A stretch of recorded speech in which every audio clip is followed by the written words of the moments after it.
Well, the first person to speak will be Madam President Rousseff.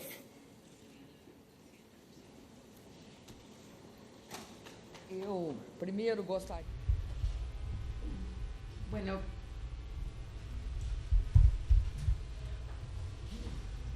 Juan Manuel. El presidente Santos, and I also wanted to greet President Obama, with whom I had the opportunity of visit at the beginning of the week. We were able to meet in the United States. I wanted to say that America, Latin America, and the Caribbean are regions in the world that have had a history of long of difficulties in the last decades. We have gone through moments of recession, unemployment, crisis, and macroeconomic instability. I believe that in this process, and even through the democratic institutions, through the people, through our region, we've been able, each country has been able to accomplish in its own way, to have a differentiated process of economic growth in the last decade or in the last 2 decades. This process has been characterized by the employment, and also as well as by actions which I deem to be very important, actions undertaken in order to redistribute income in my country, which is very much the reason why we have built a very substantial domestic market size-wise. And that is true for the vast majority of countries in this region. Given all of these facts, which are obviously not very important in that they have resulted in a structural change in our countries, I would like to, at this point, highlight the fact that the economic crisis has posed challenges for us. And I mean challenges precisely because inevitably an economic crisis of substantial proportions, as has been the case worldwide as of 2008, but again a crisis which in the current stage of the process has taken on a feature of stagnation and increased unemployment rates, as well as in the recent times an increase in income inequalities in developed countries, and this has been going on very speedily with a resulting deterioration of employment standards. I mean, all of these features and variables are the kind of variables which in the past affected our economies but have done so differently in the current crisis. In the past, when we experienced a crisis of this magnitude, our economies would go into a recession and would actually even incur very vast financial crisis. So the fact is that by contrast, in the past, the crises were different, but the fact is that today we are not entirely immune to all of these problems. And I have often highlighted one feature of this process, which for us is a source of great concern. I'm talking about the fact, about the way where the more developed countries, especially in the past year and a half in the Eurozone, the way such countries have actually responded or reacted to the crisis, especially through monetary expansion policies or quantitative easing, leading to what you might only describe as a monetary tsunami. I mean, if you stop and think about what happened back from 2008 to now, we have seen an increase of $9 trillion in the monetary mass circulating worldwide, and that is of course affecting not only the demand on the part of developed countries, which is going down, and obviously not the demand from developed countries is key for us. So that is also adversely impacting us in as much as it appreciates the value of our currencies, thus making our currencies in and of themselves a hurdle against the proper trade in goods and services, and ultimately changes our economies into an easy prey to deindustrialization processes. I, of course, acknowledge and recognize the merits and the value of the monetary expansionist or expansionary policies that have been put into place by central banks in order to avoid the extremely acute and serious liquidity crisis, which could have possibly otherwise have had devastating effects worldwide. Yes, I do acknowledge that, but what I am saying is that the expansionary monetary policies in and of themselves, in isolation, bring a protectionism element in themselves, which is precisely translated into the fact that these currencies, when they have nowhere to go, they will precisely move towards those markets which are often perceived as being the most stable markets, where of course some kind of arbitration can be engaged in. Obviously enough, one should put into place measures required to defend ourselves. Please notice I said defend and not protect. Of course, defending is different vis-a-vis protecting. Defending oneself means that a country will have to, of course, realize that it cannot allow its manufacturing base or industries to be cannibalized. And it is our view that it would be a very virtuous stance on the part of countries running a surplus if they could resort to not only monetary policies but also to investment expansion policies. I am not talking about current spending or government spending policies. I am rather talking about investment policies, which on the one hand would reduce unemployment in such regions or countries, but also on the other hand, such policies would also allow the resource stemming from monetary expansion to be allotted for bringing these countries out of the crisis and therefore fostering greater prosperity in the international marketplace. So, given that state of affairs, we have no choice but to, of course, acknowledge that in this region of the world or in this hemisphere, a few things are going on. Number one, the importance of the US economy, the importance of the American economy. The US economy has a hallmark, and that is true for the country as a whole. And that is a key, very important feature in this multipolar world that we are seeing emerge around us. And in very simple and broad strokes, may I list, for example, key features in the US economy, such as, for example, the huge flexibility or resiliency that is inherent to the US economy, its huge leadership in fields like science, technology, and information that is truly there in the US economy. And number three, this extremely and very substantial feature in the US economy. I'm talking about the very roots of the US democracy that were there at the very foundation of the nation, and which as such mean that, especially in a crisis situation or against the backdrop of a crisis, those values and features ultimately help the US and its economy to perform a key and very substantial role in this new emerging multipolar world, particularly as regards Latin America, where I think there's huge room for our relations to be marked by a spirit of partnership. And I mean a partnership, of course, between equal parties. I think the partnership between or among equal parties is an extremely germane or relevant factor amongst us in the region, and which means that two variables have been properly matured by now. Number one, the most important or developed country in the region, which is the United States, and Latin American countries as part of that that two-way relationship, especially considering that the Latin American and Caribbean countries have undergone through a very virtuous domestic expansion or domestic market expansion process, as I mentioned earlier. Furthermore, one point has to be highlighted and focused on, and that is the importance of ensuring integration of our countries and our economies. Whether you do it by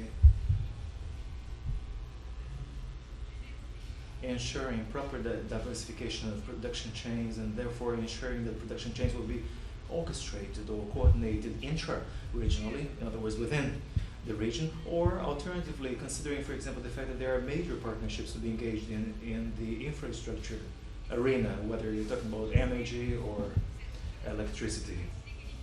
And also given the fact that we have significant industrial sectors that can be called upon to perform a concerted or orchestrated role as part of a broader integration process, which will prove to be a win-win formula as part of an integration effort amongst equals. I think we are very much making headway in that direction. May I underscore, for example, the outstanding growth in the trade relations between Colombia and Brazil, as well as the outstanding growth or expansion in investment relations or mutual investment relations between our two nations. And That's just one example I'm giving by way of illustration. But what I am saying is that this is a clear-cut example of what has also been going on with several other countries, or among several other countries in the region. There is huge potentiality for integration in the region. Now, why am I highlighting that point? Well, I'm highlighting that point because I think integration is a way for us to orchestrate efforts with a view to facing up to the adverse consequences of the crisis. Notwithstanding the fact that we have not been deeply affected by the crisis, the fact is that if the process goes adrift and continues, and if we, of course, as we have seen,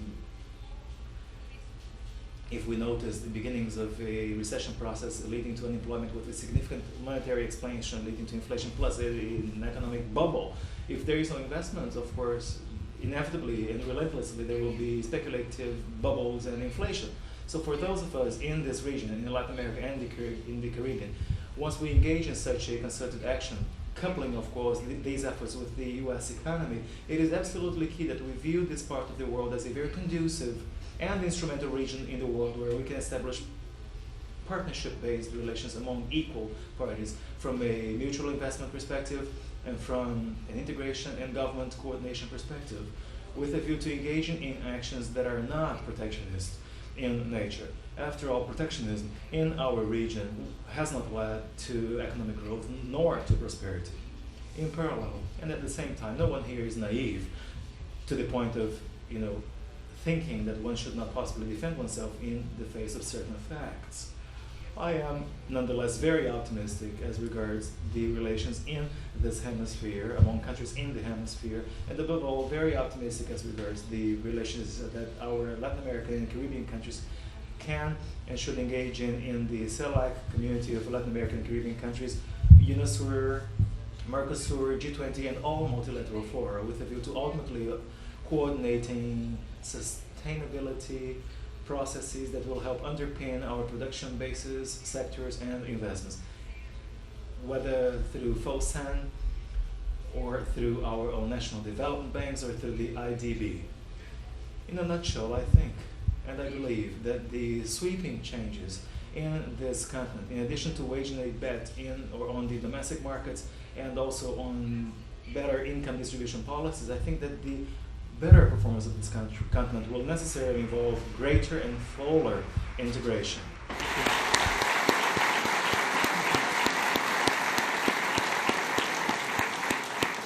President Obama. Well, first of all, I want to thank President Santos and the people of Colombia for the extraordinary hospitality in the beautiful city of Cartagena. We're having a wonderful time, and usually when I take these summit trips, part of my job is to scout out where I may want to bring Michelle back later for vacation. So we'll make sure to come back sometime in the near future. I want to acknowledge Luis Moreno of IDB, as well as Luis Villegas of the National Business Association of Colombia for helping to set this up, and everybody who's participating. As President Rousseff indicated, obviously we've gone through some very challenging times. These last 3 years have been as difficult for the world economy as anything that we've seen in our lifetimes. And it is both a result of globalization, and it is also a result of shifts in technology. The days when we could think of each of our economies in isolation, those days are long gone. What happens in Wall Street has an impact in Rio. What happens in Bogota has an impact in Beijing.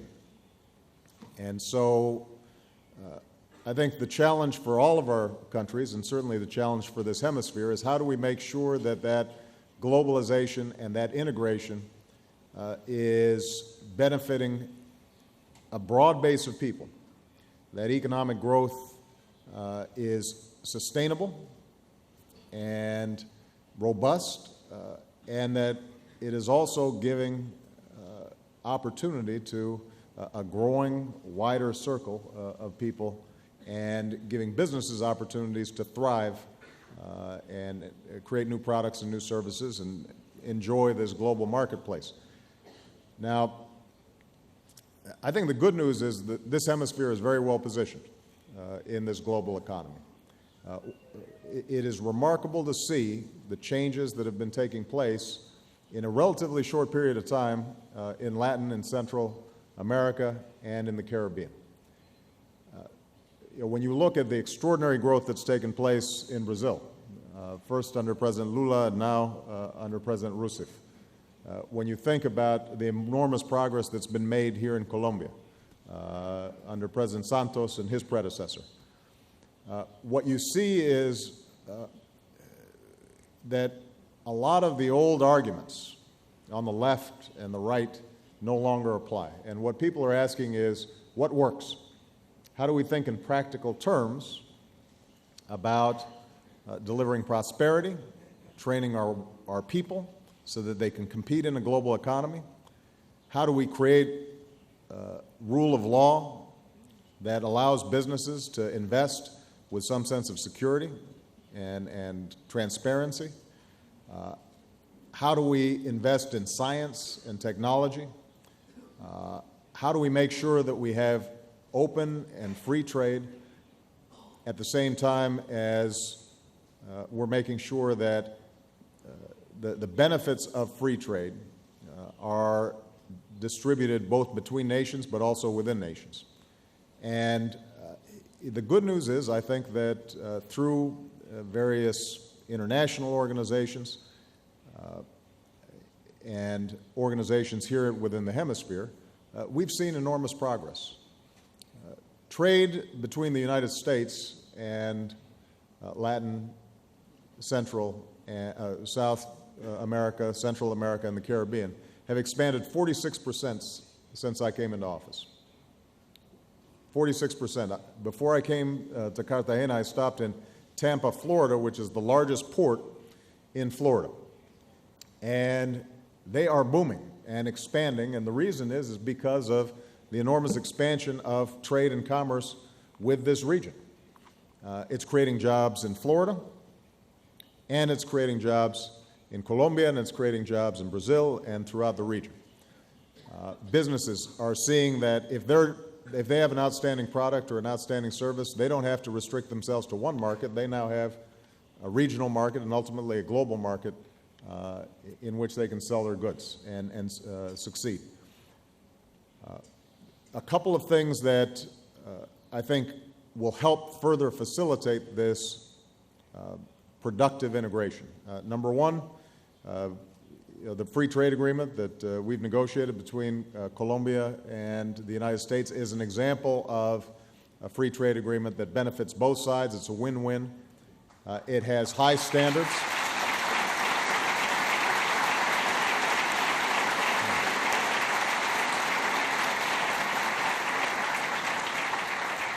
It's a high standards agreement. It's not a race to the bottom, but rather it says each country is abiding by everything from strong rules around labor and the environment to intellectual property protection.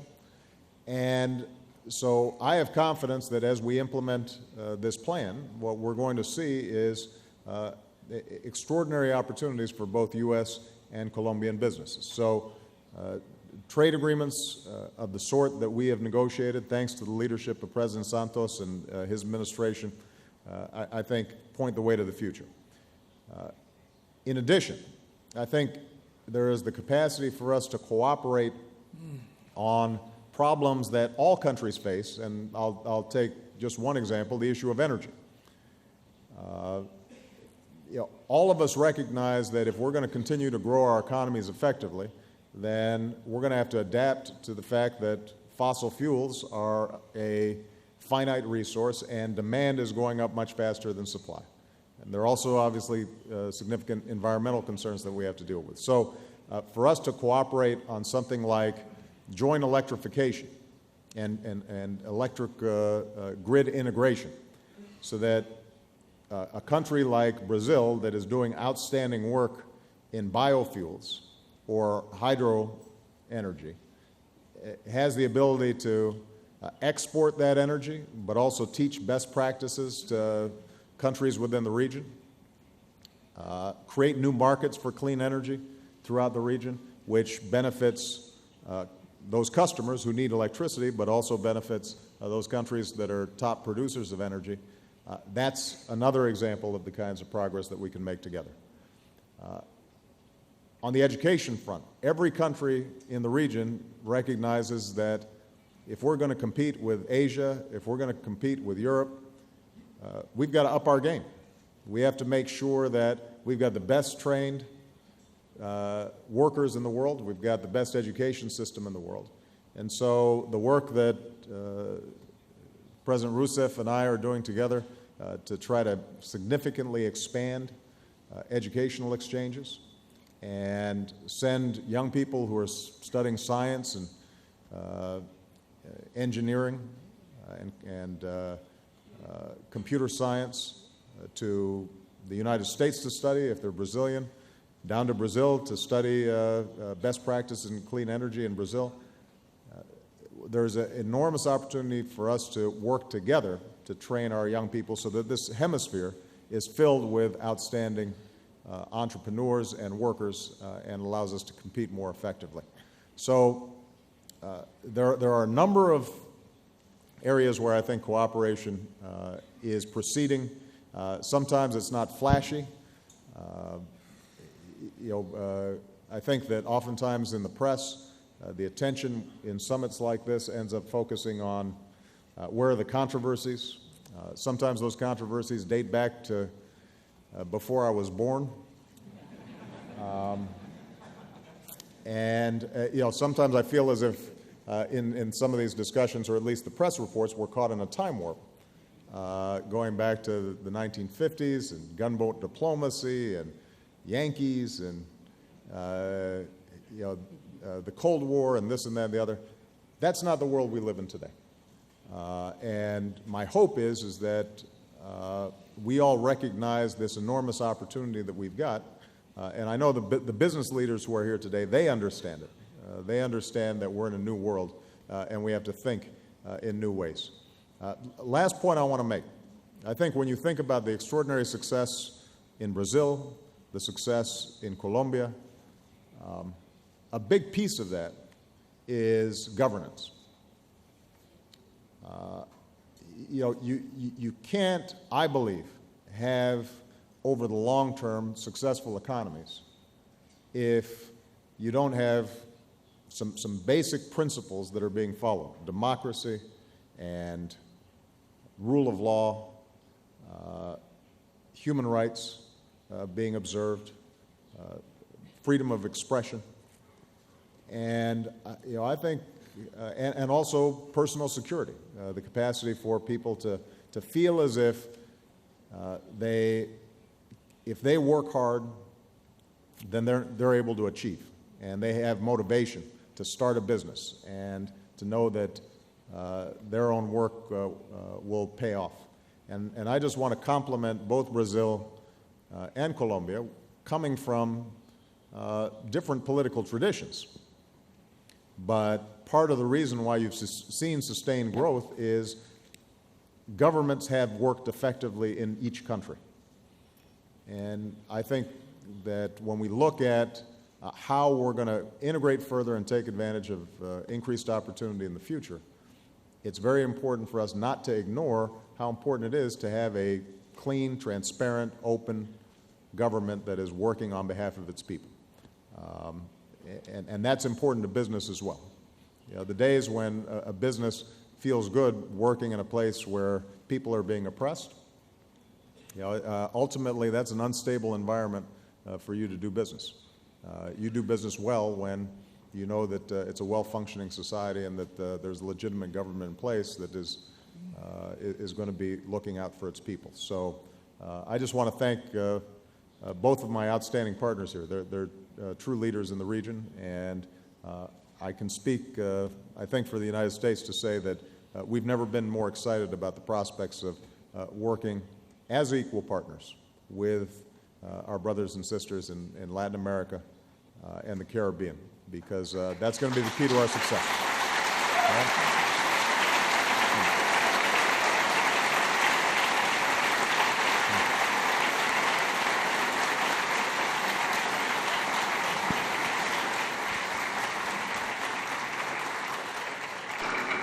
President Santos.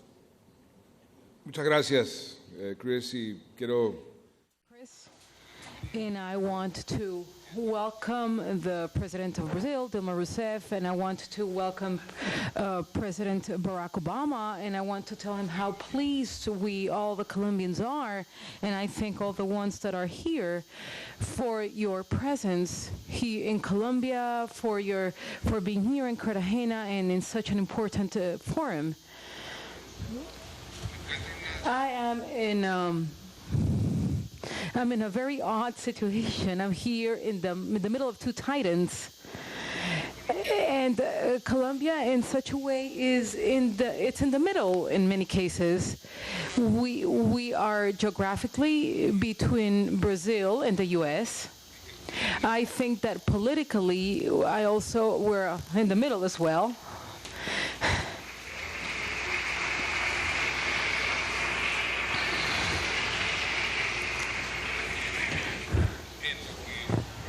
Okay, what I was telling you yesterday about the third way and a practical focus, both in the economic area, we're also in the middle. And we also have an issue here in Colombia, and I think that the rest of the countries in the Americas, and it's that if President Obama sneezes, for example, or if President Dilma gets a cold, we get pneumonia.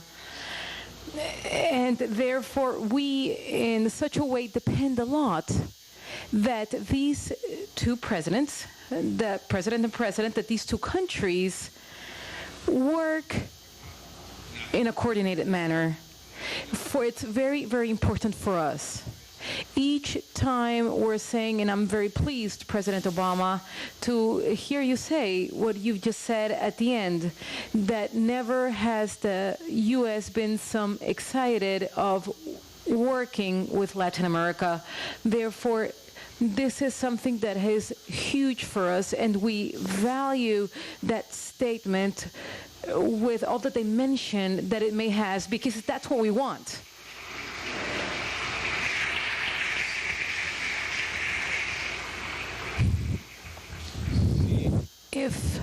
If Brazil and the United States work and they lay some bridges, all the rest of the region, it's going to benefit. And we're going to benefit because we have lots of opportunities to come. And the Americas leave, as you will say, as President Obama will say, that Americas leave behind stereotypes, preventions, that the imperialist Yankees, that Latin America and our countries surrounded by issues, we are partners, as you are well said, that are on equal conditions working for common goals. That attitude, that change of paradigm, the change of mind makes a difference, because it opens the ways and it opens the possibilities for obtaining the goals that we all want and that we're all looking for. So, for example, in this moment that it's rather shaking up, such the deep crisis that the world lived in the year 2008, 2009, and that it's still expressing in many manners, that crisis hasn't concluded yet.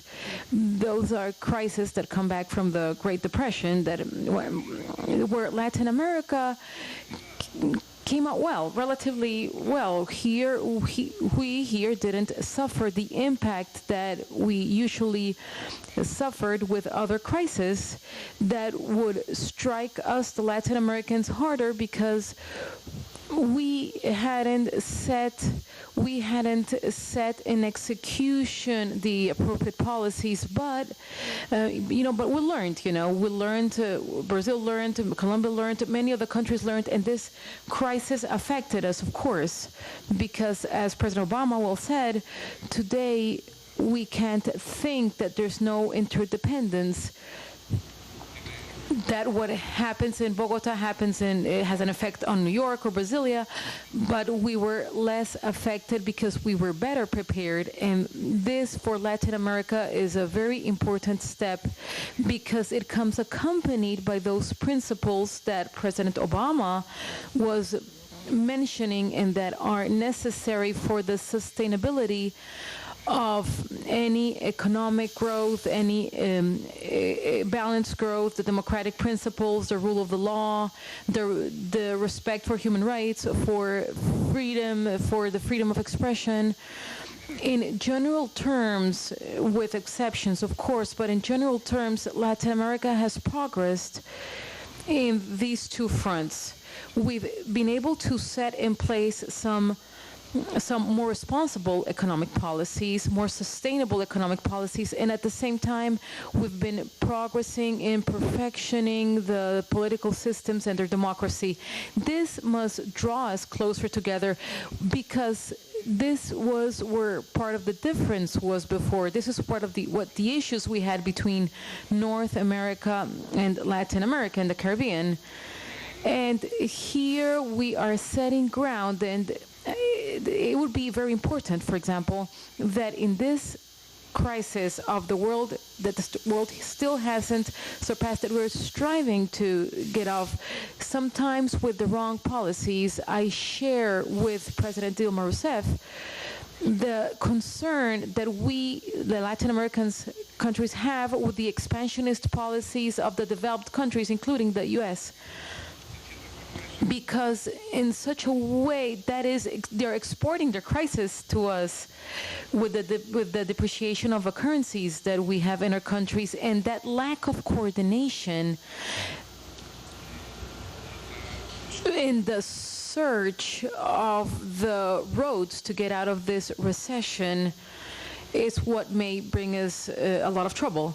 Therefore, it would be excellent if, for example, in the next meeting of G20, which is where the main decisions are made about the world economy, that it would be good that in that forum we are all going to get together. Colombia was invited by President Calderon to attend to this meeting. It would be great if the Americas had a common position.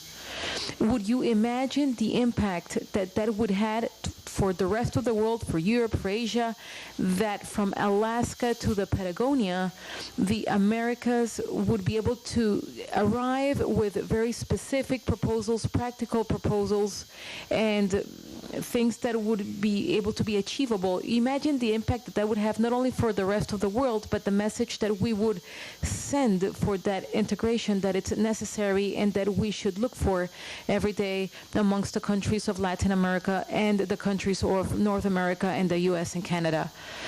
Here we have some very interesting scenarios to be able to work together, and I think that in very few occasions have we gone together to discuss these types of issues, and I think that if we sit down together, we're going to find common denominators where we can work together and where we can start creating a synergy, a huge synergy. Brazil and the US, just those two countries, agreeing on a meeting as the G20, accompanied by the rest of Latin America and Canada. You imagine the weight that might have. It's going to be significant. And that's going to start creating a series of trust, reliability, and that no doubtly is going to have very positive impact. There is a common denominator amongst all of us that should be one of those principles that we should keep in our head in all the decisions that we make. And I think that's what concerns us most, if we make a survey, for example, President Obama is in his political campaign, I'm sure that you do your surveys every day. If we do a survey in Brazil or here in Colombia and we ask the people what concerns them most, I'm almost certain that in all the hemisphere the answer is going to be employment, jobs, work. And if we can find these policies that if we all worked together, they're going to allow us all to generate more employment. For example, in Brazil, in Colombia, in the US, in all the Americas, that is going to be a very important step in that integration, because that would be a way in which all the things that we're doing, which is extremely important and that also sounds very pretty, but that it's not translated into real benefits, then the people start to have certain skepticism as the free trade agreements, for example, and even the investment flows, which are necessary conditions, but for what? To bring benefits to the people. And the biggest benefit that we can bring to the people, it's employment, is jobs. The people that have jobs, to be able to keep their jobs, to improve the quality of the jobs, the ones that are unemployed, well, being able to offer them a job. If we would able to agree on the fact that we're going to coordinate our policies so that what it's done in the United States is not to export unemployment, or that what it's done in Brazil doesn't affect the employment of other countries, that we can keep that criteria in the mind of the governors, of the ministers, and of the businessmen, that would be a huge step in that integration that we are looking for and that we have all identified as necessary. I just want to leave that seed planted, and I wanted to thank Rousseff and President Obama once again for being here.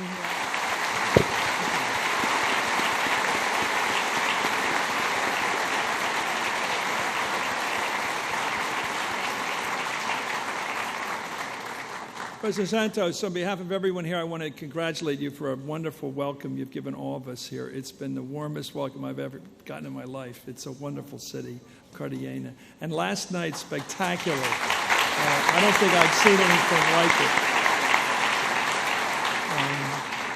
it. And President Rousseff, I know you're a Democrat and a populist hero in your country, but I do want to congratulate you on just passing the United Kingdom as the 6th largest economy in the world.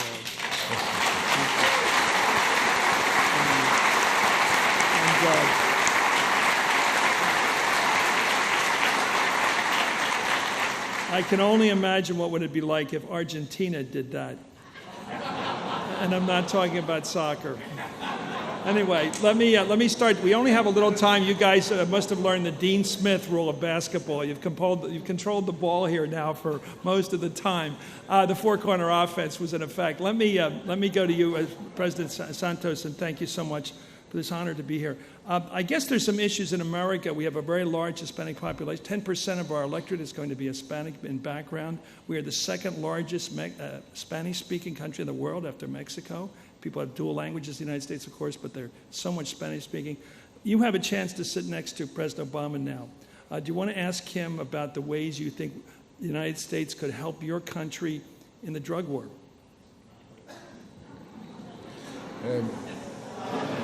Chris, ¿no tiene una pregunta un poco más fácil? Don't you have a simpler question? Can we improve North-South relations, generally speaking?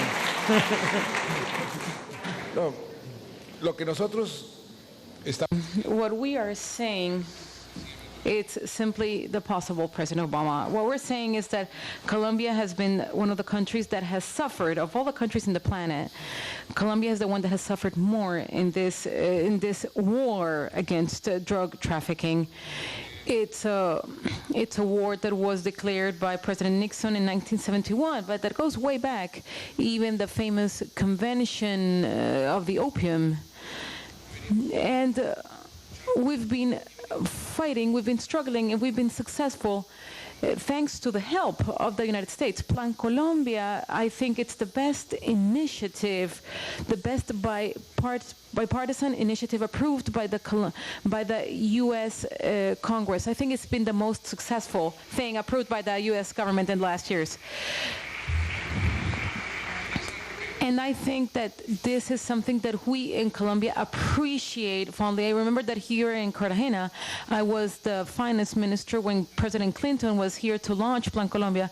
We were about to be a failed state, and we were able to be declared a failed state. Today, the situation is totally different, amongst other things, thanks to Plan Colombia, which was a way to help us combat the power of the mafias and drug trafficking. And we've been relatively successful. We've been able to learn to combat each of the steps of drug trafficking, from the crops to the labs, and seizures, the assets of the drug dealers, the money laundering, the legal system. We've been improving all of that up to the point that today we are offering this type of help, this type of assistance to other countries that don't have that capacity. We can say, as with all the indicators, that we've been relatively successful. However, we know that our success has generated issues in other countries, the famous balloon effect. The effect of the water balloon, that if you press it in one side, it comes out of the other. And sometimes we struggle and we pedal, and we feel that we are on a static bicycle. Therefore, I think that we are in a moment, right now, we're in the moment of analyzing if what we are doing, it's the best that we can do, or if we can maybe find an alternative that is much more effective and less expensive for the societies in general. This is a topic that is highly politically sensitive. Once again, talking about surveys, if you do a survey in each of the countries, in any country, and we ask if drugs should be legalized, the people are immediately going to say no. The mothers of the children that see that their kids are smoking pot or doing cocaine, they're going to say, no way. But we have the obligation to see if we're doing the best that we can do, or if there are other alternatives that can be much more efficient. On one side, it can be to put all the consumers go to jail. The other extreme is legalization. On the middle ground, we may have more practical policies, for example, to do more things on seizures, on trafficking, focusing on that. We don't know what to do with crops. But none of that can be done if we don't have real information, clear, concise information, technical information analyzed by experts in public health, experts in people who fight against organized crime, experts in alternative development, because all the discussions, at least all the ones I've attended in the last years, they have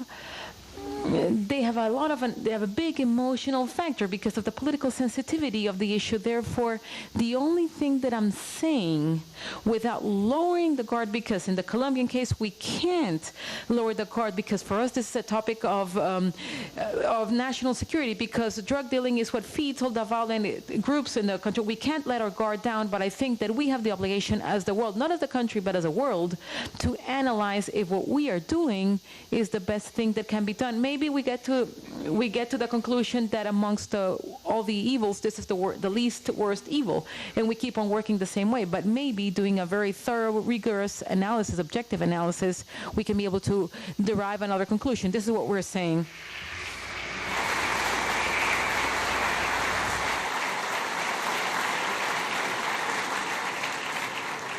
You want me to respond to it? Yes, sir. Well, this is a conversation that I've had with President Santos and others. Just as the world economy is integrated, so unfortunately the drug trade is integrated. And we can't look at the issue of supply in Latin America without also looking at the issue of demand in the United States. And so whether it's working with President Santos or supporting the courageous work that President Calderon is doing in Mexico, I personally and my administration, and I think the American people understand that the toll of narco-trafficking on the societies of Central America, the Caribbean, and parts of South America are brutal and undermining the capacity of those countries to protect their citizens and eroding institutions and corrupting institutions in ways that are ultimately bad for everybody. So this is part of the reason why we've invested, Chris, about $30 billion in prevention programs, drug treatment programs, looking at the drug issue not just from a law enforcement and interdiction issue, but also from a public health perspective. This is why we've worked in unprecedented fashion in cooperation with countries like Mexico on not just drugs coming north, but also guns and cash going south. This is one of the reasons why we have continued to invest in programs like Plan Colombia, but also now are working with Colombia, given their best practices around issues of citizen security, to have not just the United States, but Colombia provide technical assistance and training to countries in Central America and the Caribbean in finding ways that they can duplicate some of the success that we've seen in Colombia. So we're mindful of our responsibilities on this issue. And I think it is entirely legitimate to have a conversation about whether the laws in place are ones that are doing more harm than good in certain places. I personally, and my administration's position, is that legalization is not the answer. That, in fact, if you think about how it would end up operating, the capacity of a large-scale drug trade to dominate certain countries if they were allowed to operate legally without any constraint could be just as corrupting, if not more corrupting, than the status quo. Nevertheless, I'm a big believer in looking at the evidence, having a debate. I think ultimately what we're going to find is that the way to solve this problem is both in the United States, us dealing with demand in a more effective way, but it's also going to be strengthening institutions at home. You mentioned earlier the biggest thing that's on everybody's minds, whether it's the United States, Canada, Brazil, Colombia, Jamaica, is can I find a job that allows me to support my family and allows my children to advance and feel secure? And in those societies where you've got strong institutions, you've got strong business investment, you've got rule of law, you have a law enforcement infrastructure that is sound, and an economy that's growing, that country is going to be like a healthy body that is more immune than countries that have weak institutions and high unemployment, in which kids see their only future as participating in the drug trade because nobody's actually trained them to get a job with Google or Pepsi or start their own small business. And so I think that it's important for us not to think that if somehow we look at the drug issue in isolation, in the absence of dealing with some of these other challenges, institutional challenges and barriers to growth and opportunity and the capacity for people to climb their way out of poverty, that we're going to be able to solve this problem. The drug issue in this region is in some ways a cause, but it's also in some ways an effect of some broader and underlying problems. And we as the United States have an obligation not only to get our own house in order, but also to help countries in a partnership to try to see if we can move in a better direction. Thank you, Mr. President.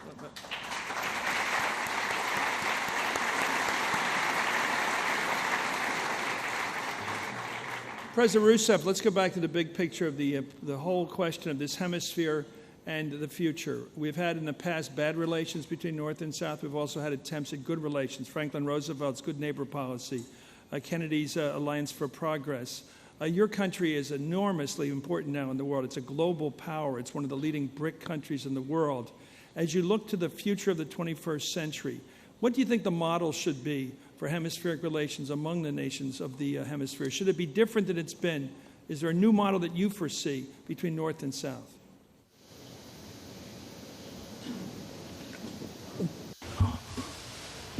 Well, the model, I believe, is the suitable model, is one based on partnership, but at the same time on a dialogue between / among equals. I believe that in the past, the asymmetric relations between the North and the South have been responsible for very negative processes in our countries.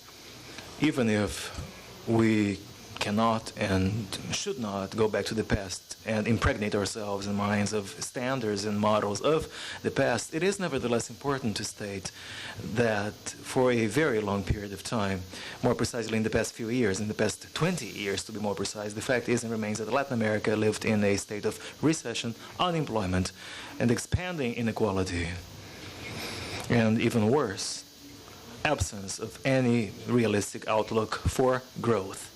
So that recent process that took place in Latin America, the recent developments in Latin America have been essentially about stating the importance of the population of the continent. Just a few minutes ago, you congratulated me for being the 6th largest GDP in the world. I mean, on the backstage a few minutes ago. And I said, great, that's a wonderful compliment. Yes, indeed, I take it as a compliment. But the fact is that a country, a ruler, and its business community should always be held accountable for the following question. Who do we have the 6th largest GDP in the world for? I mean, that GDP has to be there to benefit the Brazilian population, ultimately speaking. So, of course, I agree with President Obama and also with President Santos as to their remarks on jobs, and above all, as to what they said regarding income distribution. In Brazil, it is not enough to simply and merely create jobs. That is not enough. In addition to creating jobs, we must grow to the point of being in a position to, yes, distribute income. And that is why I believe that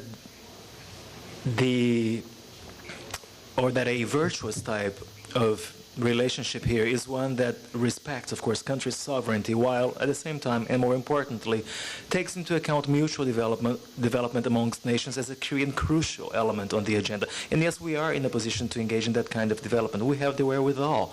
And may I place the emphasis on education in this regard. May I also emphasize that high-quality education is about, or is ultimately the primary and major objective of our governments in Latin America, because that will ultimately translate our country's ability to be de facto independent, truly independent countries, and therefore be in a position to create and add value, create science, technology, and innovation. We cannot, just please ourselves, although it is an important factor, by being simply producers of raw materials, foodstuffs, and crude energy or gross energy. No, we have to sustain the ambition of being countries that in the 21st century will engage in a kind of relationship with other countries within the framework and vision that the 21st century is marked by knowledge.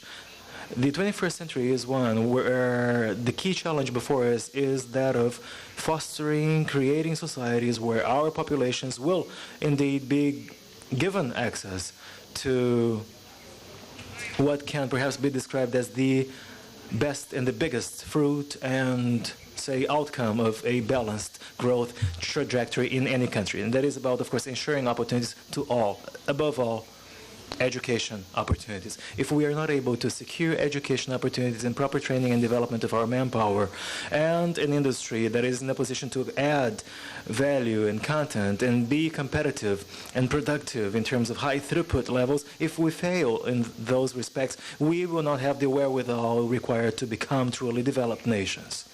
Brazil wants to change itself and become a developed nation. To that end, it is not enough simply to have GDP growth. We need more than that.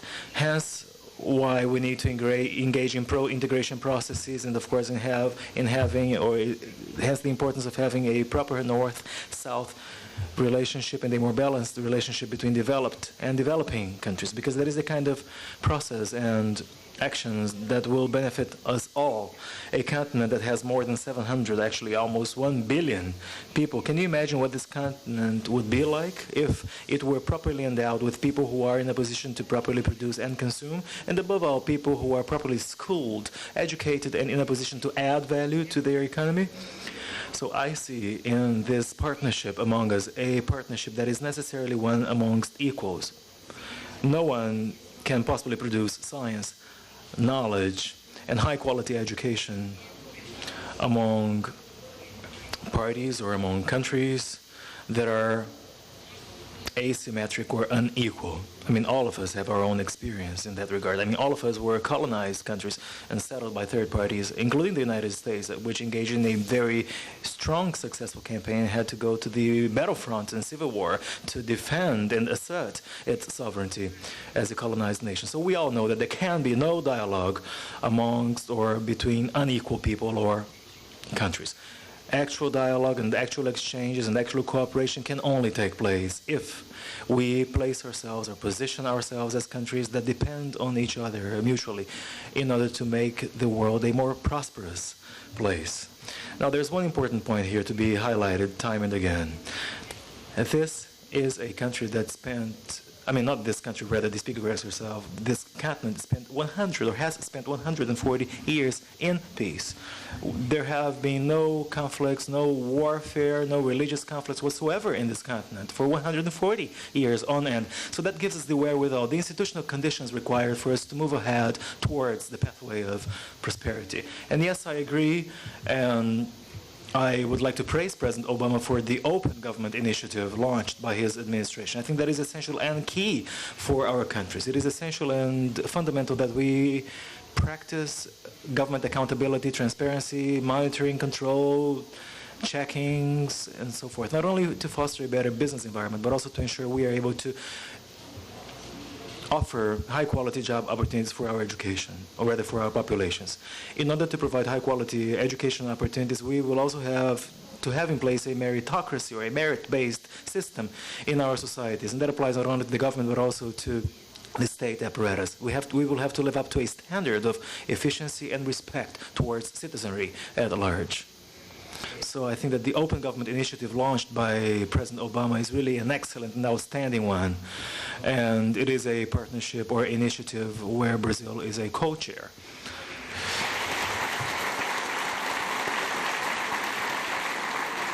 I've just gotten a call that we have 4 or 5 minutes left. Mr. President, do you want to respond? I think the question that seems to be apparent here in the last couple of days is, first of all, tremendous enthusiasm and a zeitgeist here that's almost unusual in the world for positive optimism about the development of this part of the world. It's not like it was. It just isn't the way it was we grew up with.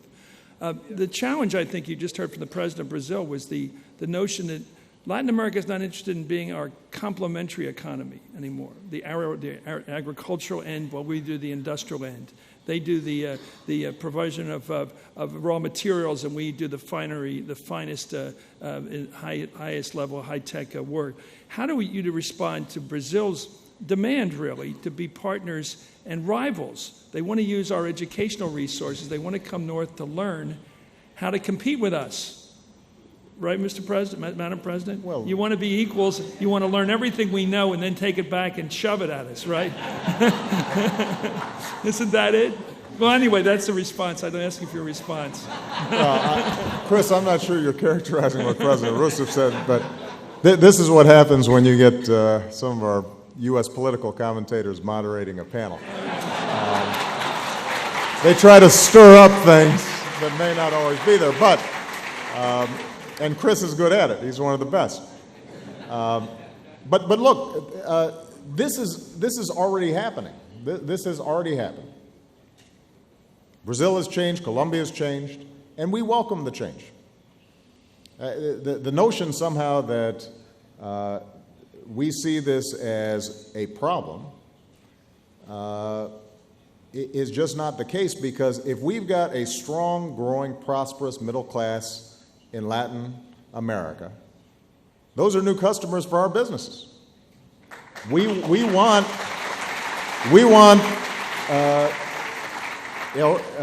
Brazil is growing, and that opportunity is broad-based. Then suddenly they're interested in buying iPads, and they're interested in buying Boeing airplanes. And Ou Embraer. I was just trying to see how she'd respond to that. But the point is that that's a market for us. So we in the United States should welcome not just growth, but broad-based growth of the sort that President Rousseff described. I'll give you just, I said I was in Tampa.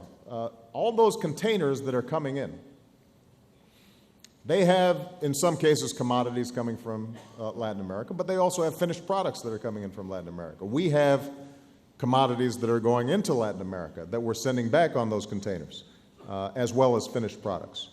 And so this is a two-way street. When I came into office, one of my first decisions was to say that the G20 was not a temporary thing to respond to the world economic crisis. This should be the permanent forum for determining and coordinating direction in the world economy. And frankly, there were some folks who were members of the G8 who were upset with me about that determination. But realistically, you can't coordinate world economic issues if you don't have China and Brazil and India and South Africa at the table, and Mexico. That's not possible. So the world has changed. I think the United States and U.S. businesses stand to benefit from those changes. But it does mean that we have to adapt to that competitive environment, and all the advantages that President Rousseff mentioned we have as the United States, its flexibility, our scientific edge, our well-educated workforce, our top universities, those are the things that we continue to have to build and get better at. And that's true for every country here. Every one of the businesses here are going to be making determinations about where you locate based on the quality of the workforce. How much investment do you have to make in training somebody to handle $1 million piece of equipment? Do you feel as if your intellectual property is going to be protected? Do you feel as if there's a good infrastructure to be able to get your products to market? And so I think this is a healthy competition that we should be encouraging. And what I've said at the first summit that I came to, Summit of the Americas that I came to, was we do not believe there are junior partners and senior partners in this situation.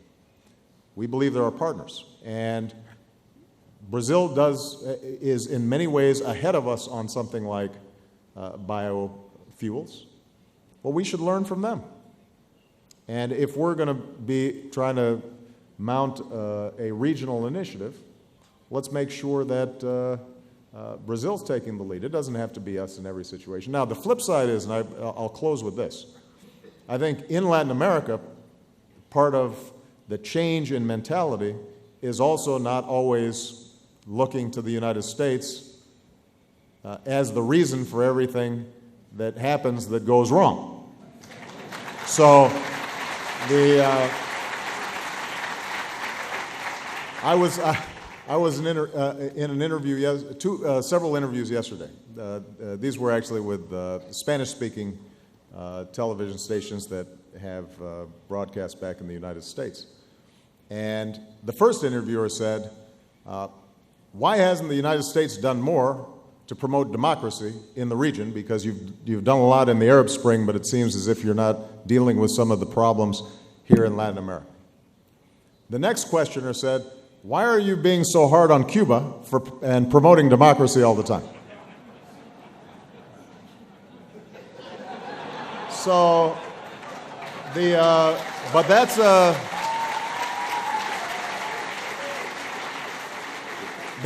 an example, I think, of some of the challenges we face that are rooted in legitimate historical grievances, but it becomes a habit.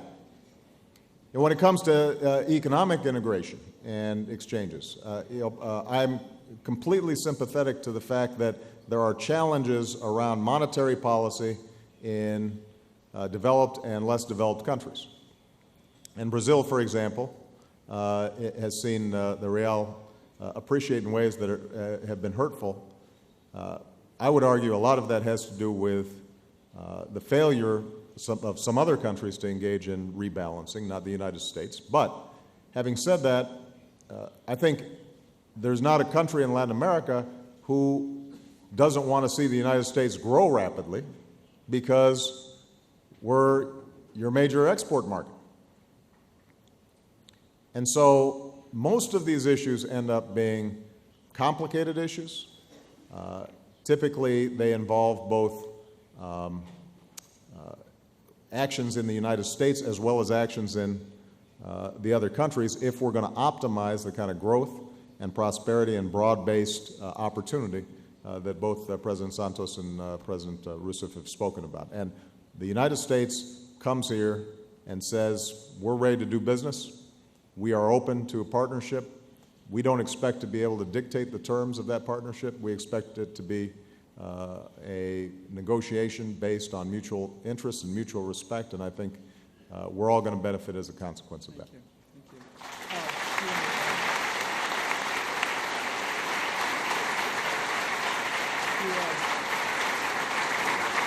The hombre in the middle, Mr. President Santos, you want to finish? I just want to cite an example, a specific example, to answer the question of how